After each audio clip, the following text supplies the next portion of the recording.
godhan ijaaramte biyya of qabachiistu kan diinaa gamte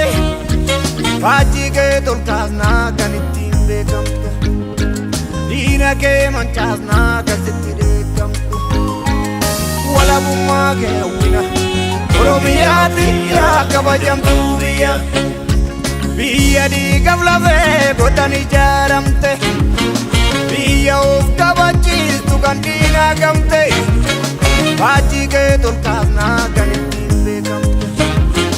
diina kee mancaasnaa kan sitti deekamte walabummaa kee hawwina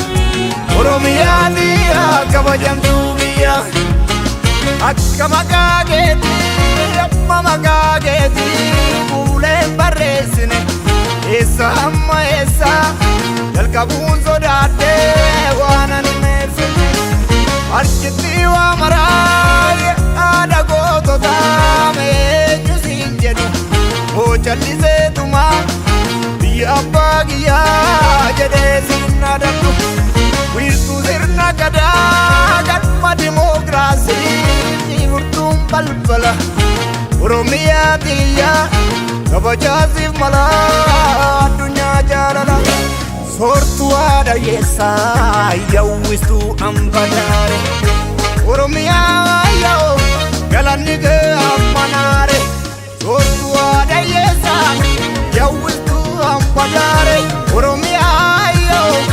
galanni kee ammanaare soortuu haadha yeessaa yawwistuu ambadaare Oromiyaa yoo galanni kee ammanaare Oromiyaa biyya too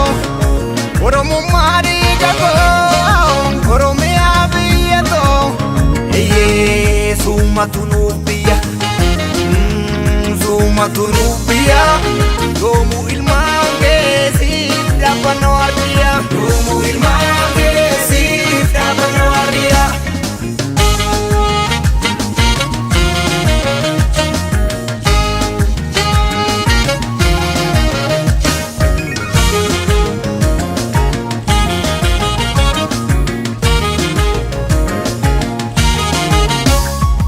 Orommiin ilmaan kee dhibbee waan joormaa itti jettee morma hardallee guuteraa kan lubbuusiif laatu waa ittiin gaabbitu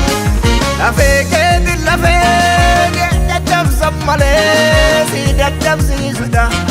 haadha safuuf duudha humna siin dorgomu ormi eessaa fuudha budduuqsee harkasaa kan waaqni badaasee harkormaan hir'isu ilmaan kee wal taane acheerraa jabeessina galmi kee nimmisu soortuu haadha yeessaa yawwistuu ambadaare Oromiyaa yoo galanni kee ammanaare soortuu haadha yeessaa yawwistuu ambadaare Oromiyaa yoo galanni kee ammanaare soortuu haadha yeessaa yawwistuu ambadaare Oromiyaa yoo galanni kee ammanaare Oromiyaa biyya too Oromummaa dhiigakoo Oromiyaa biyya too eeyyee summatu nuuf biyya summatu nuuf biyya yoomuu